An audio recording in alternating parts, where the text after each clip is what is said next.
Hello दोस्तों, उम्मीद करता हूँ कि आप लोग बिल्कुल ठीक होंगे।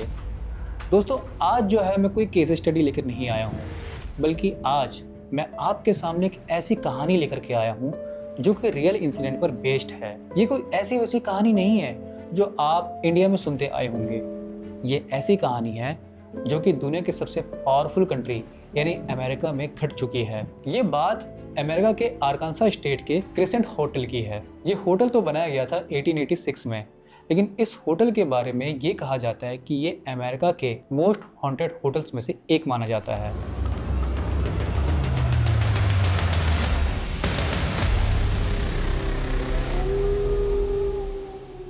ऐसा कहा जाता है कि इस होटल में काफ़ी ज़्यादा पोजेशन, काफ़ी ज़्यादा इसमें शैडो फिगर्स, इसमें भूतों को देखने की बात काफ़ी ज़्यादा इसमें प्रचलित हुई है, काफ़ी ज़्यादा पॉपुलर हुई है। होटल को काफ़ी ज़्यादा हॉन्टेड माना गया है, लेकिन इसके बावजूद यहाँ का स्टाफ इधर काम करता ही है। बस उन्होंने आपस में एक रूल बना के रखा हुआ था कि चाहे कुछ भी हो जाए, एक ऐसा स्पेसिफिक फ्लोर है जिसको हमें हर हाल में अवॉइड करना है, और वो है उस होटल का 4th फ्लोर।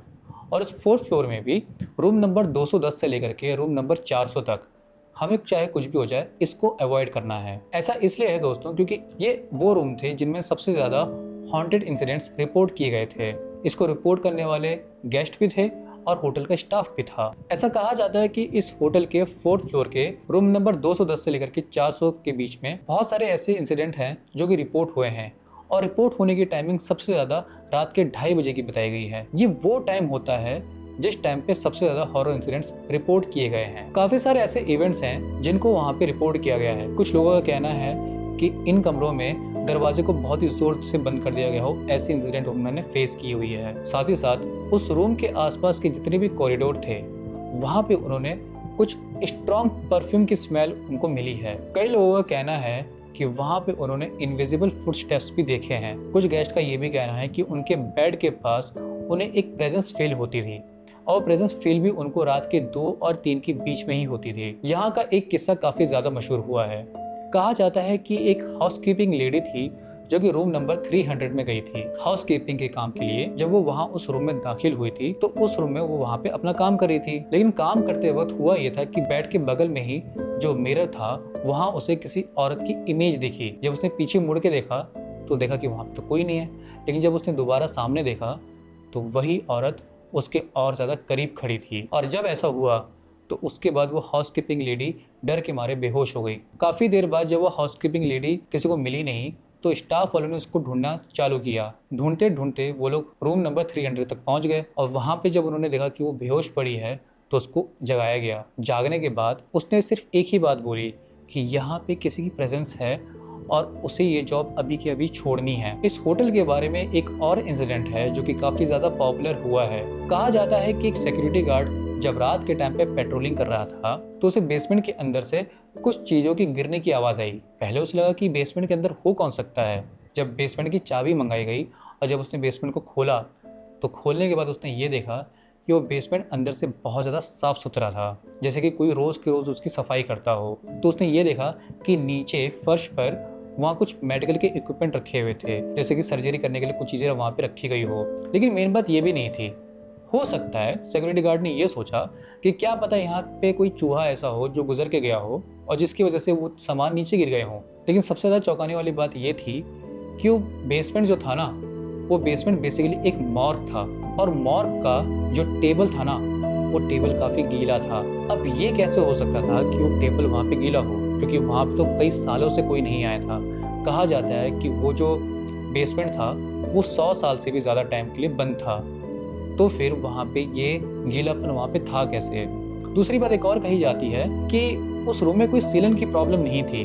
वहाँ पे चेक किया गया था, लेकिन उन्होंने पाया कि वहाँ ऊपर तो कोई सीलन था ही नहीं, और ना ही यहाँ का कोई पाइप फटा हुआ था। तो फिर वो मॉर्ग का टेबल गीला कैसे था, ये अपने आप में एक बहुत बड़ा राज बन गया था। इस होटल की कहानियां पूरे अमेरिका में काफी ज्यादा मशहूर थी, और यही कहानी जो है एक कपल को अपनी तरफ खींच लाती है। ये एक मैरिड कपल था जिसमें हस्बैंड और वाइफ थे। हस्बैंड का नाम था जिम और वाइफ का नाम था पैम। ये दोनों जो थे, इन्हें घूमने फिरने का काफी ज्यादा शौक था। तो पैम ने डिसाइड किया कि क्यों ना हम लोग इस बारी आर्कांसा के क्रिसेंट होटल में चलते हैं, और वहाँ पे जा करके हम अपना ट्रिप प्लान करते हैं। एक्चुअली हुआ ये था कि वो हफ्ता हैलोवीन का चल रहा था और साथ ही साथ इनकी मैरिज एनिवर्सरी भी थी। वो होटल पैम की पसंद थी, तो पैम के बहुत जिद करने पर ही जिम माना था, अदरवाइज जिम को तो कोई इंटरेस्ट ही नहीं था वहाँ पे जाने का। जब वो लोग उस होटल में पहुंचे थे तो उन्होंने रिसेप्शनिस्ट को खास तौर पे कहा था कि उनको रूम नंबर 210 चाहिए। रिसेप्शनिस्ट ने पूछा भी कि आर यू श्योर, आपको वाकई में वो रूम चाहिए? तो जिम और पैम दोनों ने कहा कि हाँ, हमें वही रूम चाहिए, जबकि रिसेप्शनिस्ट ने उनको समझाया भी था कि आपको इस रूम की हिस्ट्री शायद पता भी होगी। तो उन्होंने कहा कि हमें बहुत अच्छी तरीके से मालूम है, इसीलिए हम आपको ज़्यादा पैसे देने को तैयार हैं, लेकिन रूम हमें वही चाहिए। अब उस रात जिम और पैम थके हारे हुए थे, तो रात के 11 बजे तक वो लोग सो जाते हैं। लेकिन उसके बाद कुछ अजीब चीजें होने लगती हैं, जैसे कि 12:30 बजे बाथरूम की लाइट अपने आप ऑन हो जाती है। 12:40 पे टीवी अपने आप ऑन हो जाता है और उस पर स्टैटिक आने लगती है, वो जो चीटियां चलती थी ना, वही वाली। लेकिन रात के 1 बजे पैम की नींद टूटती है। उसको ऐसा लगा था जैसे कि किसी ने उसका नाम पुकारा हो। पहले तो उठ के देखती है तो देखती है कि वहाँ पे तो कोई नहीं है। तो उसने जिम को जगाया, कहा भी कि यार मुझे ऐसा लग रहा है जैसे कि किसी ने मेरा नाम पुकारा हो। तो जिम ने कहा कि शायद तुम्हारा कोई वहम होगा और उसको चुपचाप सो जाने के लिए कहा। वो सोने की काफी ज्यादा कोशिश भी कर रही थी, लेकिन उसको सोया नहीं जा रहा था। तभी अचानक से पैम का ध्यान रूम के कॉर्नर में जाता है, तो देखती है कि उस कॉर्नर में एक इंसानी शेप वहाँ पे बना हुआ है। जब वो शेप थोड़ा लाइट के और पास में आता है तो वो देखती है कि वो 6 फुट का एक ब्लैक गाय था। उसका जो चेहरा था ना, वो जला हुआ था। ये देख करके पैम बहुत ज़्यादा सहम जाती है, इतना ज़्यादा सहम जाती है कि वो ना तो कुछ बोल पा रही थी और ना ही वो जिम को जगा पा रही थी। उसने अपना नाम सैमुअल बताया और उसने कहा कि उसका ऑपरेशन इसी होटल के बेसमेंट में हुआ था और वो ऑपरेशन बहुत ज़्यादा दर्दनाक था और वो इंसाफ चाहता था। लेकिन तभी क्या होता है कि उस कमरे की लाइट एकदम से ब्लिंक होती है और वो फिगर जो अपने आप को सैमुअल बता रहा था वो गायब हो जाता है। ये सब कुछ देख करके पैम पूरी तरह से डर चुकी थी और वो बेहोश हो गई थी। रात के 2:30 बजे जिम की नींद अचानक से खुलती है। वो पाता है कि उसके बगल में पैम तो थी नहीं। जब वो नजर घुमाता है तो पाता है कि पैम उसकी तरफ पीठ करके विंडो के पास खड़ी है। उसको बड़ा अजीब लगता है कि यार ये ऐसे इतनी रात में वहाँ पे क्यों खड़ी है। जब उसके पास जाता है तो बोलता भी कि पैम तुम वहाँ पे क्या कर रही हो, सोने आ जाओ। लेकिन पैम कोई रिस्पॉन्स ही नहीं दे रही थी। जब वो थोड़ा और करीब जाता है और कंधे पे हाथ रखता है, तभी पैम धीरे धीरे धीरे टर्न होती है और जो चेहरा जिम देखता है ना, उसको देख करके वो बहुत बुरी तरह से डर जाता है, क्योंकि पैम का चेहरा थोड़ा जला हुआ सा लग रहा था और उसकी जो आंखें थी ना, वो बहुत ज़्यादा खुल चुकी थी, एकदम डायलेटेड हो चुकी थी। तभी पैम एक बहुत ही अजीब से आवाज़ में, ऐसा लग रहा था जैसे कि मेल और फीमेल दोनों ही वॉइस चल रही थी, उसमें वो बोलती है शी ओपन द डोर, यानी कि उसने दरवाज़ा खोला। इतना कह करके वो बहुत ही अजीब सी स्मेल देती है और उसकी पूरी बॉडी में ना जर्क आने लग जाता है। इससे पहले कि जिम को समझ पाता, वो क्या करती है कि जिम को बहुत ही तेज से धक्का दे देती है। वो धक्का इतना जोरदार था कि जिम रूम के एक कोने में खड़ा था, तो वो धक्का खा के रूम के दूसरे कोने की तरफ चला गया था। अब हस्बैंड की हालत तो एकदम खराब हो चुकी थी, तो वो क्या करता है कि वो रूम खोल करके हेल्प हेल्प चिल्लाता है। होटल का स्टाफ और गार्ड उसकी आवाज़ सुनते सुनते उसकी तरफ भागते हुए आते हैं। वो सारा माजरा बताता है कि उसके साथ क्या क्या हुआ था।